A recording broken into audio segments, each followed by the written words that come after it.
Hello दोस्तों, नमस्कार। SMKC channel में मैं आप सब लोगों का दिल से बहुत बहुत स्वागत करता हूं। सो दोस्तों, आज के दिन का आखिरी वीडियो है एंड जितने भी इंपॉर्टेंट खबरें हैं उनको हम लोग कवर करने वाले। तो चलिए स्टार्ट कर लेते हैं। सबसे पहले एक बार अमेरिकन बाजार को देख लेते कैसा चल रहा है।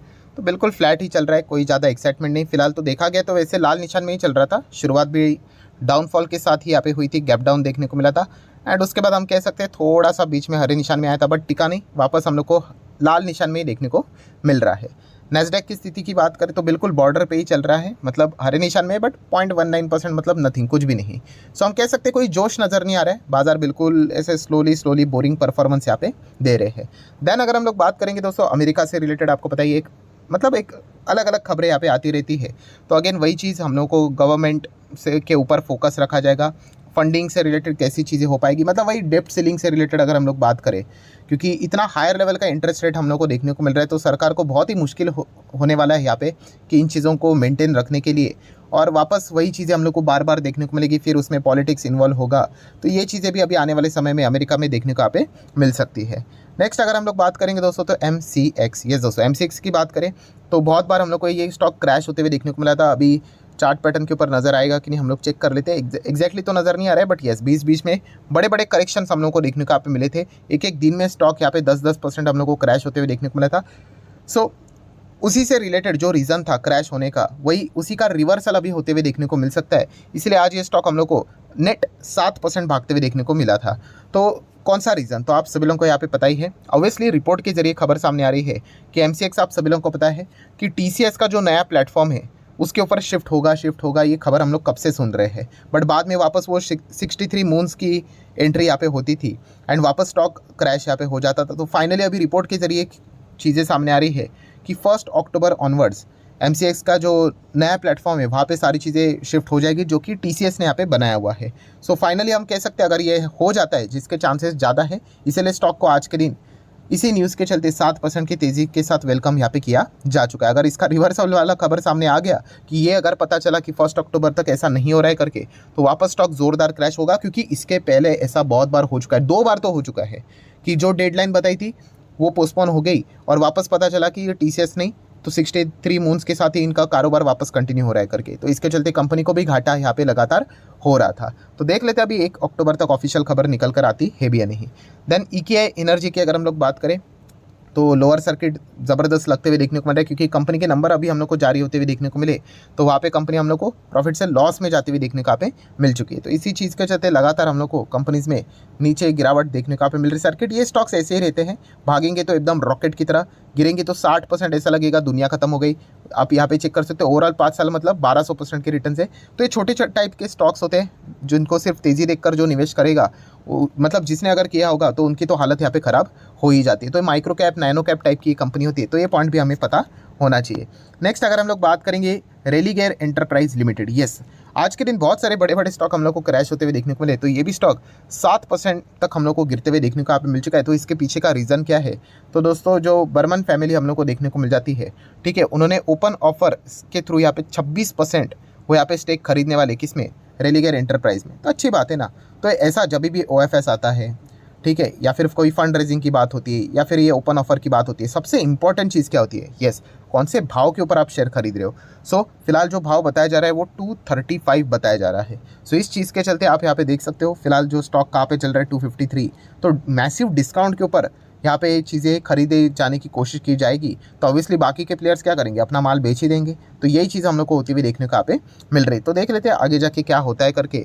तो मेगा डिस्काउंट फिलहाल तो हम लोग को देखने को यहाँ पे मिल रहा है। नेक्स्ट अगर हम लोग यहाँ पे बात करेंगे दोस्तों तो ED, यस एनफोर्समेंट डायरेक्टरेट की अगर हम लोग बात करें, कोई इंट्रोडक्शन की इनकी ज़रूरत यहाँ पे है नहीं। तो यूनिटेक केस की अगर हम लोग यहाँ पे बात करें तो वहाँ पे उन्होंने ED ने क्या कर दिया है, प्रोविजनली अटैच यहाँ पे कर दिया है। जो लैंड था उसकी जो वैल्यू है 125 करोड़ है। सो यूनिटेक कंपनी आप सभी लोगों को पता ही है, रियल एस्टेट से रिलेटेड अभी उनकी हालत तो ख़राब हो ही चुकी है एंड इसी न्यूज़ के चलते 5% सर्किट लग गया। मैक्सिमम चार्ट पैटर्न देखोगे तो कुछ है नहीं, एक ज़माने में एकदम ऐसा टॉप बुर्ज खलीफा आपको देखने को मिलेगा, और जब चीज़ें ठीक नहीं होती तो आपको पता ही है वो नीचे यहाँ पे आ ही जाती है। तो इसलिए तेज़ी के पीछे का रीज़न भी आपको पता होना चाहिए कि भाई बस ऐसे ही चल रहा है कि नहीं, क्योंकि यूजुअली पेनी स्टॉक में कैसे होता है, तेज़ी हम लोग को देखने को मिल जाते हैं 10 का 20, 40, 50, 60, 70, 80, 100 ऐसा देखने को मिल गया तो हम लोग ब्लाइंडली जाते हैं। तो ऐसा नहीं, जैसे हम लोग गिरावट के पीछे का रीज़न चेक करते हैं, वैसे तेज़ी के पीछे का रीज़न को भी चेक करना होता है। अगर वो रीज़न वैलिड है कोई चीज़ है कि कंपनी को कॉन्ट्रैक्ट मिले, ऑर्डर्स मिले हैं, कुछ चीज़ें चल रही है, बिजनेस अच्छा चल रहा है, तो ठीक है। बट अगर कुछ भी नहीं होगा तो इस प्रकार का नज़ारा हम लोग को बहुत सारे स्टॉक्स में देखने को यहाँ पे मिल जाता है। एंड रिटेल इन्वेस्टर तो आ ही जाते हैं, आपको पता ही है 3-4 रुपये का स्टॉक रहेगा। कल अगर यही स्टॉक अगर 10 तक चला गया मान लीजिए, ठीक है, तो बहुत सारे रिटेल इन्वेस्टर इसको भी खरीदने के लिए दौड़ पड़ेंगे। तो ऐसा रैंडमली बाइंग सेलिंग नहीं करना होता है, ये मैं मल्टीपल टाइम आपको सिखा चुका हूँ। नेक्स्ट हम लोग बात करेंगे IRCTC। यस, बहुत दिनों के बाद IRCTC 4% की तेज़ी के साथ बढ़ते हुए देखने को मिला है रफली। तो इसके पीछे का रीज़न है, IRCTC में देखा गया तो ये जो टूरिज़्म वाला जो बिज़नेस है, ठीक है, वो बहुत बड़ा होते हुए देखने को मिल रहा है।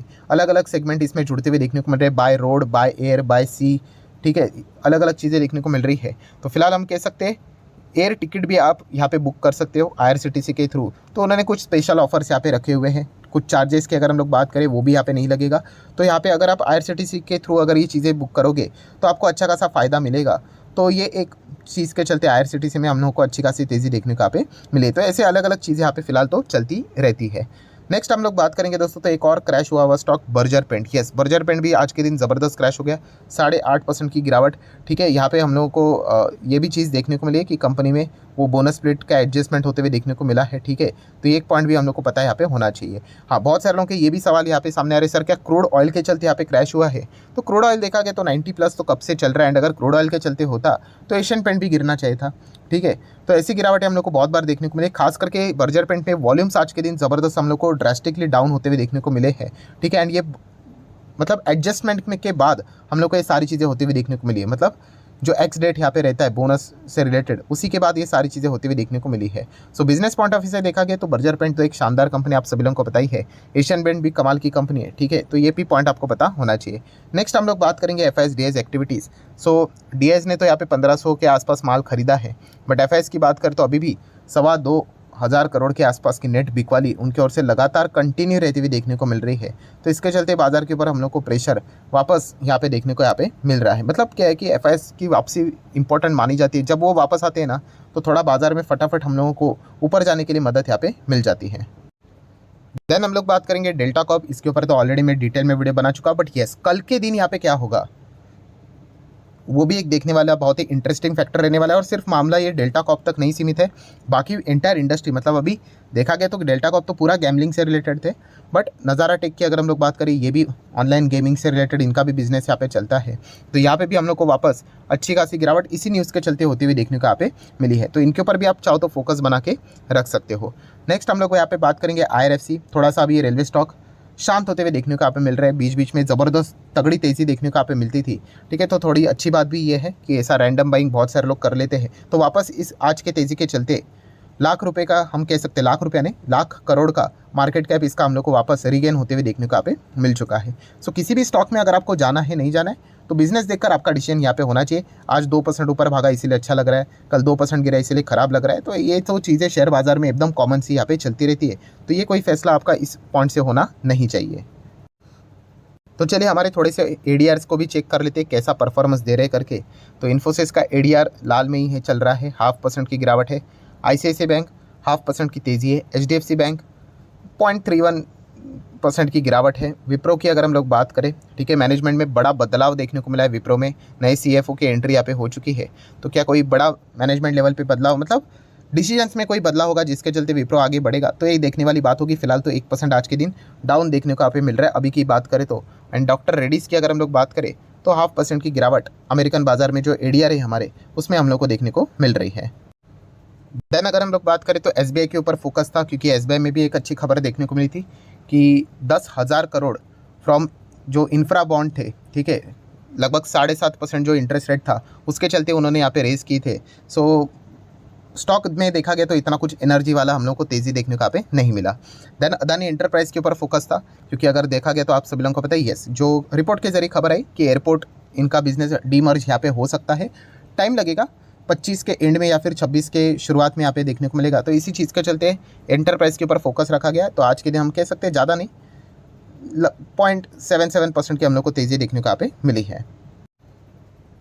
सो ठीक है दोस्तों, जितने भी इंपॉर्टेंट चीज़ें थी सारी यहाँ पे मैंने कवर कर ली। वीडियो अच्छा लगे तो चाहो तो आप इसको लाइक एंड शेयर कर सकते हो। एंड डीमैट अकाउंट अगर आपने अभी तक ओपन नहीं किया है तो लिंक नीचे डिस्क्रिप्शन में 25 वीडियो की लिस्ट आपको बिल्कुल फ्री ऑफ कॉस्ट मिल जाएगी। आपका नाम, कौन सा अकाउंट आपने लिंक के थ्रू ओपन किया है, प्रॉपर्ली कमेंट्स में मेंशन कर देना। तो हफ्ते भर के अंदर अंदर सारे लेक्चर्स मेरे साइड से फ्री ऑफ कॉस्ट प्रोवाइड कर दी जाएंगे ताकि आप शेयर बाजार को आसान भाषा से सीख सको। So that's it, thank you very much दोस्तों, we will be meeting are next video. तब तक के लिए बाय बाय।